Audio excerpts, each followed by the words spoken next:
My name is Katherine Harrison. I'm 25, and for years I've poured my energy into a small children's daycare my family runs. I'm the one wiping tears, calming tantrums, staying late to clean up glitter explosions and spilled juice. I don't complain because I've always believed that when you love what you do, the reward will come, eventually. At least, that's what I told myself. One evening, I was finishing up paperwork in the tiny office when my mom walked in with my older sister. I barely looked up until my sister's phone buzzed loudly on the desk. A huge payment notification flashed across her screen, the kind you only see in commercials. My sister's eyes widened. Then she smirked and tilted the screen so Mom could see better. "Wow, that hit fast," she said casually. "Thanks for the transfer. You really didn't have to pay me that much." My heart skipped. Pay her? For what? "Wait," I blurted out before I could stop myself. "You got paid for helping at the center?" My mother didn't even hesitate. She scoffed, waving a hand at me like I was being ridiculous. "Of course I paid your sister. She did a professional project. Your family, so you work for free." My sister leaned back in her chair, that smug little smirk never leaving her face as the notification still glowed between us like a slap. In that moment, something cracked inside me. Every late night, every unpaid extra shift, every time I'd told myself, "They'll notice one day," suddenly felt like a joke told at my expense. I swallowed hard, my pride burning more than my eyes. Without a word, I left. But days later, something unbelievable happened. Have you ever been told that you owe your family free labor while watching someone else get paid in front of you? Stay with me until the end of this story to see how I turned that cruel sentence back on them in a way they never saw coming. The next morning, I walked into the daycare with a knot in my stomach. On the outside, nothing had changed. Children running around, parents rushing in and out, the faint echo of cartoons drifting from the playroom. But inside me, a switch had flipped. I couldn't unhear my mother's voice. "Your family, so you work for free." I'd always thought I was doing something meaningful here. Not just for the kids, but for my family. I helped design the learning schedule, decorated classrooms, even came in on weekends to set up special activities. I'd assumed we were all sacrificing together.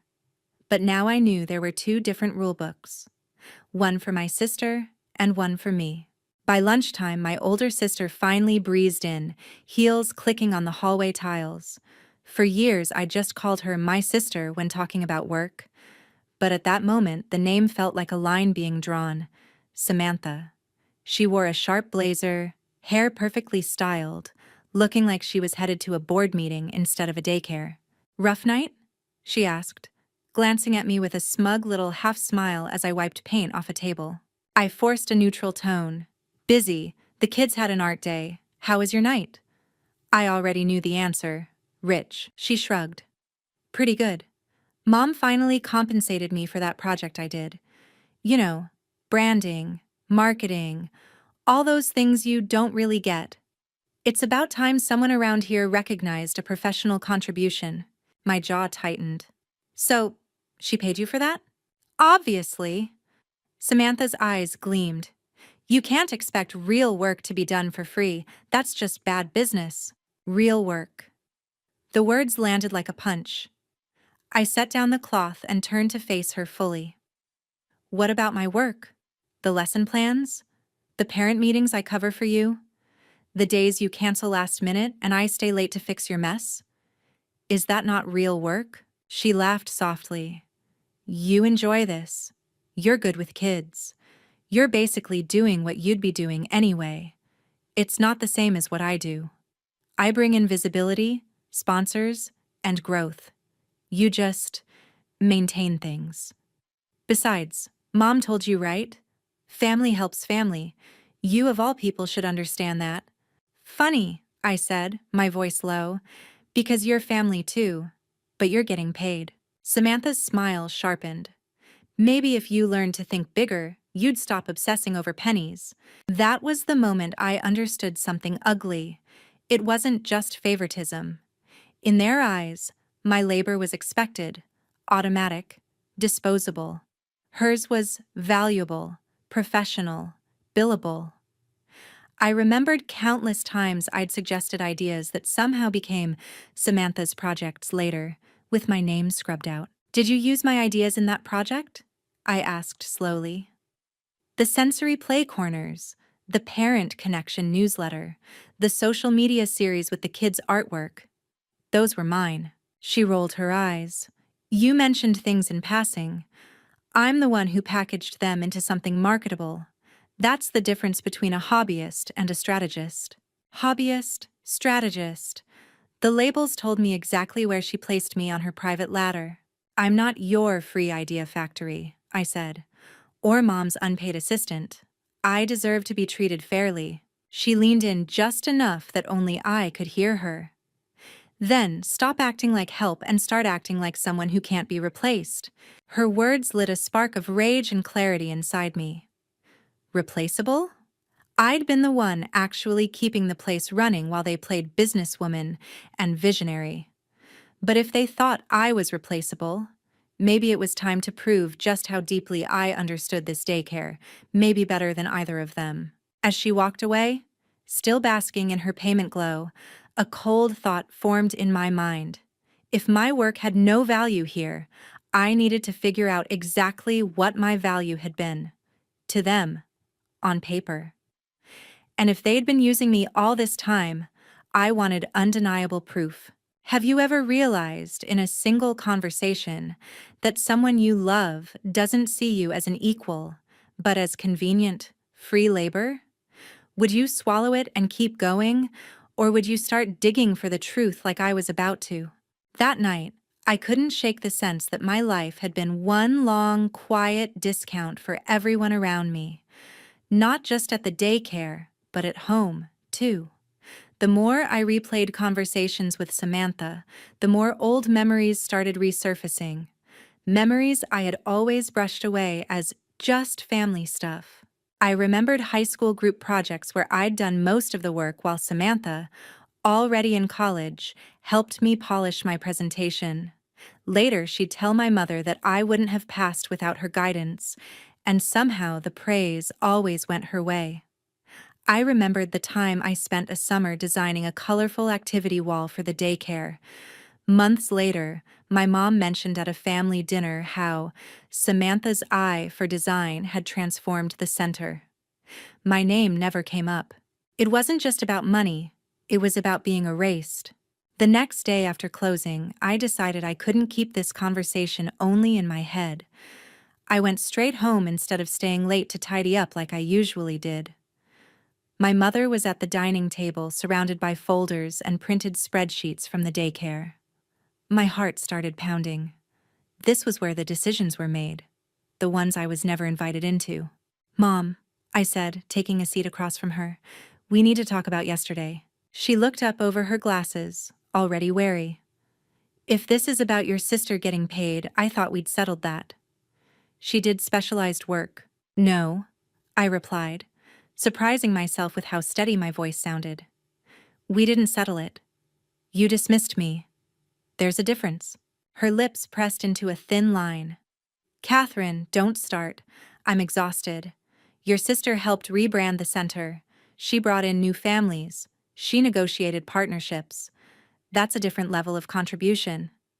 And what I do every day isn't?" I leaned forward. I'm the one parents trust. I'm the one who stays when staff quit suddenly. When a child has a meltdown or a parent needs a last-minute meeting, I handle it. I've given years of unpaid work because you told me we were building something together. "You are being dramatic," she snapped. "We're a family business. Family pitches in. Samantha has her own expenses, a different lifestyle." "There it is again," I cut in. "She gets paid because she has real expenses. What do you think I have? A fantasy life? I pay rent. I have student loans. I buy groceries.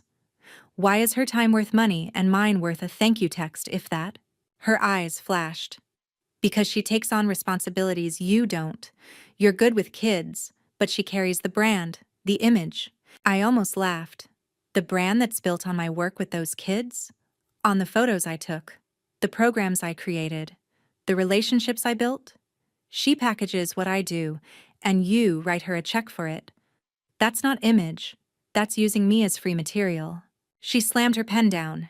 Don't you dare accuse me of using you. I've given you a place to work, to gain experience. Most mothers would kill for a daughter who can be part of the family's legacy. You should be grateful. There it was again.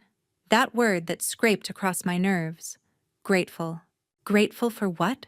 I asked quietly. For being invisible on the payroll? For watching my ideas be presented under someone else's name? For hearing you say, to my face, that my role is to work for free because I'm family? My mother's shoulders stiffened. She avoided my eyes, flipping a spreadsheet as if the numbers on it mattered more than what I had just said. Life isn't always fair, Catherine. We all have roles. Samantha is the face. You're the heart. Not everything has to be balanced dollar for dollar. Funny, I said bitterly, because the dollars all seem to go in one direction. For a moment, there was silence. Then she pulled in a deep breath. If you don't like it, no one is forcing you to stay. But don't accuse me of being unfair when you chose this. You chose to help. You chose to be here. That sentence hurt more than all the others combined, because it twisted my loyalty into consent. I chose to believe you'd do right by me, I answered. That's not the same thing. Her phone buzzed with a new notification. She picked it up, glanced at it, and muttered, I don't have time for this. We'll talk later. But we both knew later meant never. I stood up slowly, something raw and sharp forming inside me. If she wasn't going to admit the imbalance, I needed another way to show it. To her, to Samantha, to myself. Have you ever realized that the people you trusted most were quietly benefiting from your loyalty while calling it love or family duty? At what point does helping turn into being used? And how would you prove it if no one wants to listen? I left the house feeling hollow, like someone had scooped out everything soft inside me and replaced it with cold steel. I didn't go back to my apartment right away. Instead, my feet carried me to the small park a few blocks away, the one I'd retreated to after long days at the daycare. Not to cry, not this time, just to think. I sat on a bench, replaying the conversation with my mother in my head, dissecting every excuse she'd given. Family business, legacy, grateful. Words that sounded noble until you looked at the bank transfers behind them. Kath? A familiar voice called out. I turned to see James walking toward me, hands in his pockets. He'd been my friend since college, the kind of friend who noticed when I was off, even when I tried to hide it. You look like you're about to punch the sky, he said, sitting beside me. What happened? It's my mom and my sister, I said, exhaling slowly. It's always them. He gave me that patient look he always did when he knew I needed to unload. So I told him. The payment notification on Samantha's phone, my mother's sentence about family working for free, the condescending comments, the argument at the dining table. By the time I finished, my hands were clenched so tight my knuckles hurt. James was quiet for a moment. Let me get this straight, he finally said. You've been working there for how long? Years, I replied. Since I was a teenager, really. Full-time the last few years. And you've never been formally paid? No contract, no salary, no bonuses? Just small cash here and there, I admitted. She calls it pocket money when she remembers. But no, nothing official. Meanwhile, Samantha shows up occasionally, repackages my ideas, and gets wired thousands. He shook his head slowly. Kath, that's not just favoritism. That's financial exploitation. If it were any other employer, everyone would call it what it is. It's my mom, I said weakly, even though the excuse sounded thinner every time I used it. It's our family business. I kept telling myself things would even out when the center grew. Has it? He asked. Or has it just grown for them while you stay stuck? The question sat heavily between us. I don't even know how to prove any of it, I murmured. To her, it's all justified. She thinks she's doing the right thing, at least that's what she says. Samantha acts like I'm being childish for caring. James leaned forward. Do you know who handles the finances? Like, really handles them? Not just the day-to-day stuff, but where the money goes, who gets bonuses, what's in the contracts. My mom and Samantha, I said. They're the ones with access to the accounts, the partnership agreements, all of it. I handle the kids, staff schedules, parent communications. I've never been invited into those meetings. Then that's your first problem, he replied. Right now, it's your word against theirs. You feel used. They say you're helping. Feelings don't win arguments like this. Evidence does. Evidence, I repeated, the word tasting both terrifying and empowering. Like, what? Transaction records? Contracts? Emails? Messages? Anything that shows your contributions and the way they've been rewarding themselves versus you, he said calmly. If you want them to see the truth, or if you ever need to protect yourself legally, you can't rely on, but I worked hard. You need proof. The idea of looking behind the curtain of my family's business made my stomach twist. If I dig into that, they'll say I'm betraying them. What are they doing to you right now? He asked gently. Is that not a betrayal? I stared at my hands. He wasn't wrong. I'd been so busy trying to be the good daughter that I hadn't stopped to ask whether anyone else was being a good parent or a good sister to me. What if I find something worse than I expect? I asked. What if it's not just about me being unpaid? What if there's real wrongdoing? Then you'll finally know what you're dealing with, James said. And you'll have a choice. You can keep pretending this is just about hurt feelings, or you can decide what your boundaries really are. His words sparked something in me. For years, I'd let my family narrate my role. Helper, caretaker, unpaid heart of the daycare. But what if I rewrote that narrative? What if I stopped being just a character in their story and started being the author of my own? I don't know if I'm ready to blow up my family, I confessed. Maybe you're not blowing them up, he replied. Maybe you're just turning on the lights. What they've built should survive that, if it's built on anything decent at all. We sat in silence for a moment. Okay, I finally said. Then I'm going to look. I know where some of the financial records are at the center. If I can get a clear picture of what's actually going on, what they've paid her, what they haven't paid me, maybe I can finally stop doubting myself. James nodded. Whatever you find, you won't deal with it alone. Call me, text me, whatever. Just be careful. People don't like it when you mess with their money. His warning lingered in my mind. My family loved to talk about sacrifice and loyalty, but apparently those things only flowed one way. If I opened the door to the truth, there would be no going back. Have you ever reached that point where you're more afraid of staying in the dark than you are of what the truth might reveal? If you were in my place, would you risk tearing your family's image apart just to see where the money and the respect really went? 2 mornings later, I arrived at the daycare earlier than usual. The building felt strange without the usual noise, like a stage before the actors arrived. My heart hammered, but my hands were steady. I wasn't doing anything wrong, I told myself. I was just verifying reality. The main office door was usually locked, but I knew where my mother kept the spare key. She trusted me with the kids, but never with the numbers. Today, I was about to change that. I slipped inside, closing the door quietly behind me. The computer on my mother's desk blinked sleepily. I sat down and moved the mouse. The login screen appeared. For a second, panic flared, until I remembered the password she'd once dictated over the phone when she was rushing and didn't think I was really listening. I typed it in. The system opened. Bank statements, payroll, vendor lists, partnership agreements. Files that had always been discussed in vague summaries were now right in front of me, full of actual numbers instead of slogans about our shared future. I clicked into the payroll reports first. My name was there, but only as volunteer coordinator with no salary line, no bonus column, no benefits. It was as if the system itself believed I didn't exist financially. Then I searched for Samantha's name. Her records told a different story.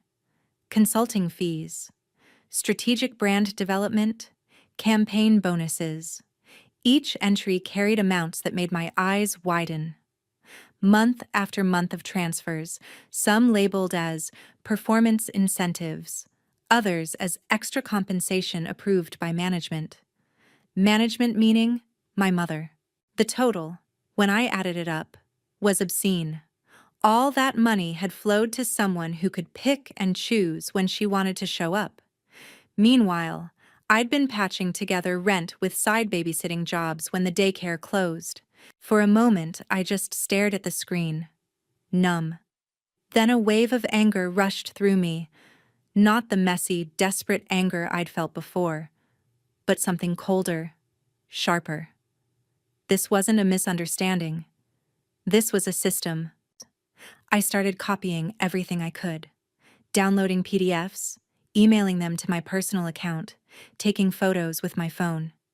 If they decided to lock me out later, I wouldn't be empty-handed. I was so focused that I didn't hear the footsteps at first. "Catherine!" a voice whispered from the doorway. I jerked around, pulse spiking. It wasn't my mother. It was one of our former staff members, Marta, who had come back to drop off some paperwork for a reference letter my mom had promised her. "Marta," I exhaled, trying to steady my voice. "You scared me." She glanced at the computer screen, then back at me. "You're not supposed to be in here, are you?" "Depends on who you ask," I said. "I'm trying to understand why I've been working for years and never seen a formal paycheck while my sister has been getting bonuses big enough to buy a car." Marta's expression shifted from surprise to something that looked like recognition. "So, you finally noticed?" "What do you mean?" I demanded. "Did you know about this?" She walked in and closed the door quietly behind her. "I didn't know the exact numbers," she said slowly, "but I knew something was off. Your sister would show up once every few weeks, talk loudly about strategy, and then leave with your mom to celebrate some so-called business win.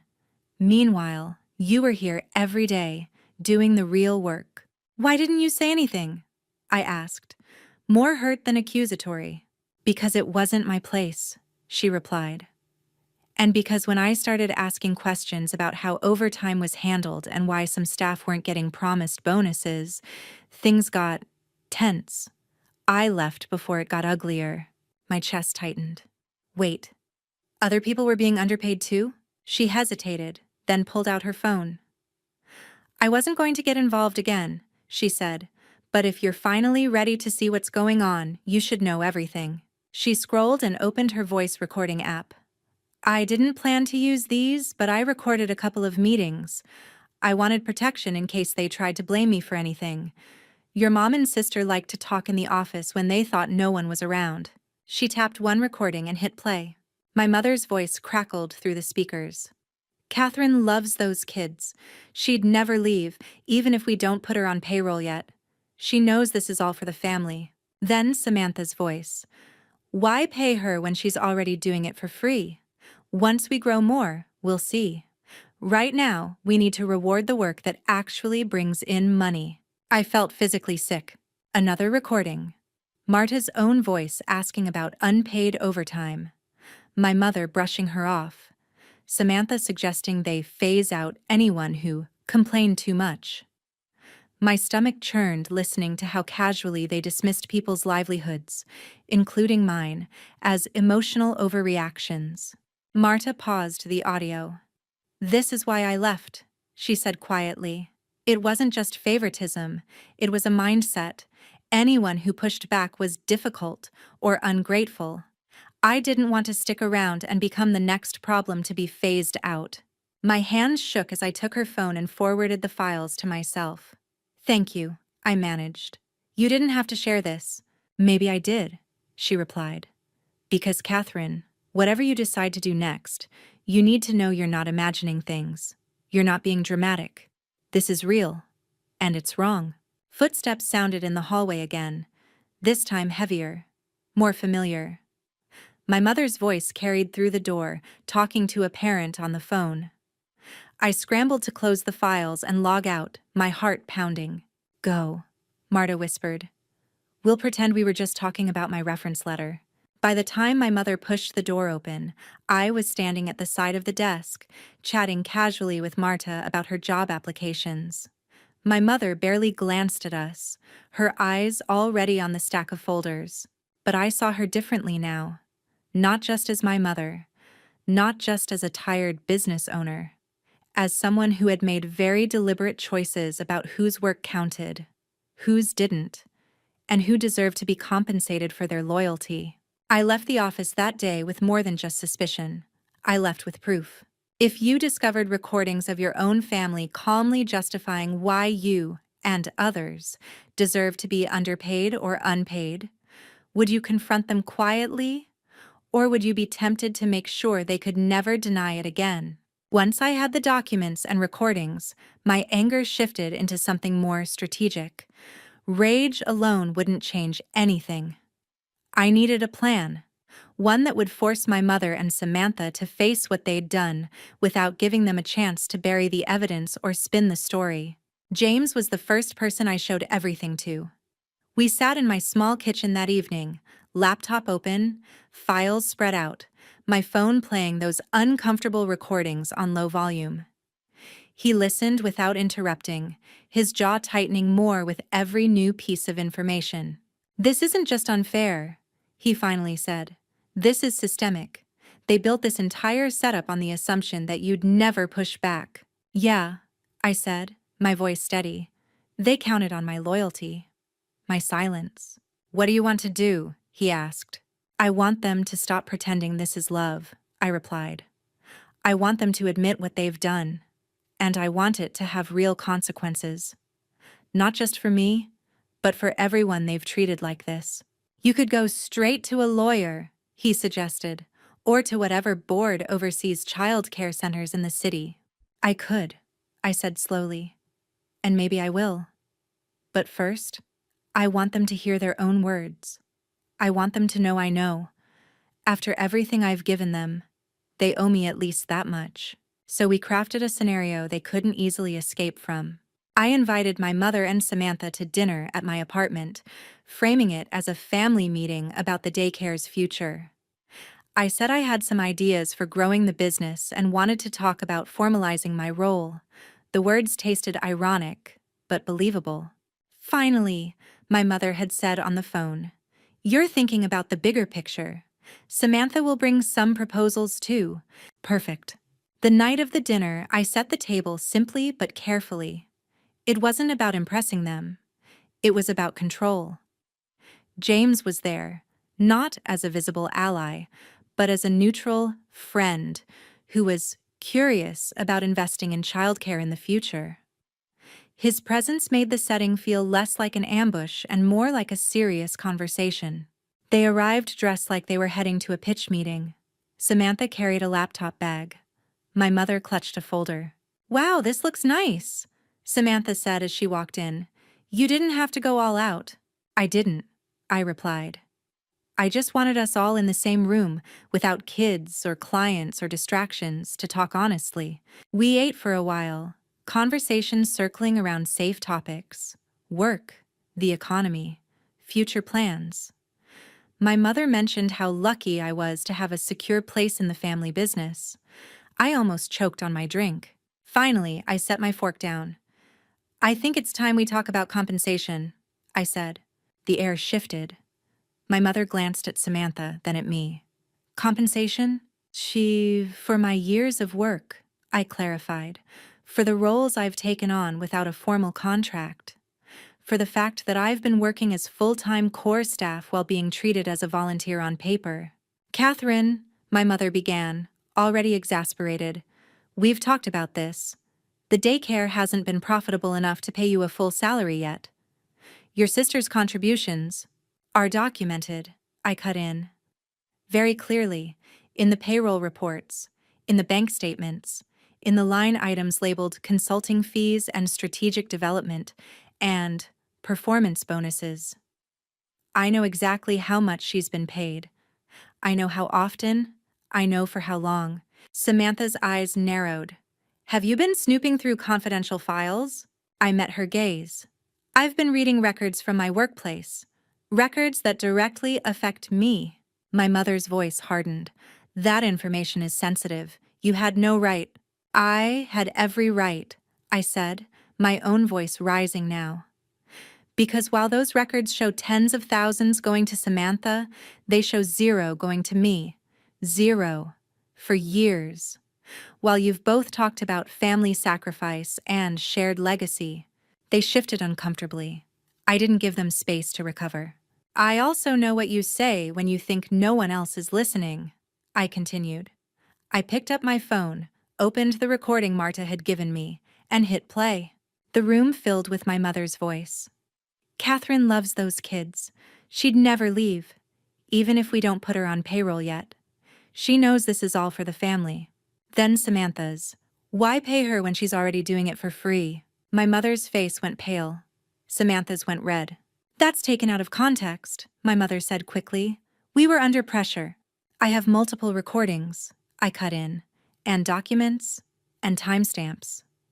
How much more context do you need? Samantha snapped. So what? You're spying on us now. This is psychotic, Catherine. Marta recorded those meetings to protect herself, I replied. Because when she questioned unpaid overtime and missing bonuses, you labeled her difficult and talked about phasing her out. You turned people's loyalty into leverage, including mine. James, who had been quietly observing, finally spoke. From an outside perspective, he said calmly, this looks very bad, especially if the daycare were ever audited, or if someone filed a formal complaint. My mother's head swiveled toward him. And who exactly are you? Someone who cares about Catherine, he answered, unfazed. And someone who knows this could seriously damage the daycare's reputation and licensing if it went beyond this room. Samantha glared at me. Is this your plan? Blackmail us? Threaten to destroy everything we've built? No, I said evenly. My plan is to stop letting you pretend this is love when it's exploitation. My plan is to make sure I'm never again told, your family, so you work for free, while watching you transfer money to yourselves behind closed doors. My mother's voice trembled. What do you want, Catherine? First, I said, I want everything on record. Back pay for my years of work, at a fair rate. A formal contract with a salary, benefits, and clear responsibilities. Transparent payroll for all staff, not just your favorites. And a written commitment to change the way compensation decisions are made. And if we say no? Samantha challenged. I held her gaze. Then I file what I have, with the board that licenses daycare centers, with a lawyer, with anyone who needs to see it. The silence that followed was heavier than anything I'd felt before. For the first time, I watched my mother calculate risk, not just emotion. She looked at James, at the phone in my hand, at Samantha, whose bravado had finally begun to crack. You'd do that? My mother whispered. To your own family? You already did this to me, I answered softly. I'm just refusing to let it stay hidden. Have you ever seen the people who hold power over you realize, in real time, that you no longer fit neatly in the box they built for you? If you were sitting at that table, surrounded by family who'd profited from your silence, would you back down? Or would you finally force them to choose between change and exposure? The weeks after that dinner felt like living in a different universe, one where everyone moved more carefully, as if the ground could split open at any moment. At first, my mother tried to negotiate in small, safe steps. She offered me a modest salary to start, insisted that back pay was complicated, and suggested we gradually introduce transparency measures for other staff. It was the same old pattern, do the least possible and hope my love for the family would do the rest. But something in me had changed. Once you've seen the spreadsheets and heard the recordings, you can't unknow them. You can't go back to calling exploitation helping. I've spoken to a legal advisor, I told her one afternoon in the office, my voice calm. They confirmed that what's been happening is not just morally wrong, but potentially actionable. Underpayment, misclassification, misuse of funds earmarked as bonuses for staff. If you want to fix this quietly, it has to be real. No half measures. She looked tired in a way I'd never seen before, not just physically drained, but emotionally cornered. "You'd really drag this through the mud?" she asked. "Our name, our reputation, everything we've built?" "You did that the moment you decided some of us deserved to be invisible," I said. "I'm giving you a chance to repair it before someone else forces you to." It wasn't just a bluff. I'd already spoken with Marta and one other ex-staff member who had similar stories. If my mother chose denial over change, I wouldn't be standing alone. Eventually, the fear of outside consequences outweighed her desire to control the narrative.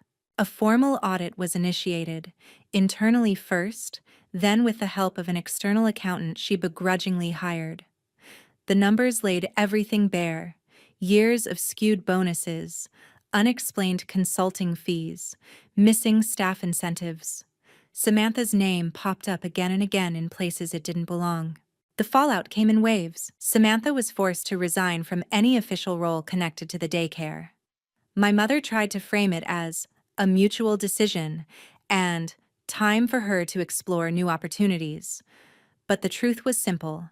Her shadow consulting had become a liability. The repayment plan they eventually agreed on meant that a chunk of those bonuses had to be returned to the business or redistributed to staff who had been shortchanged.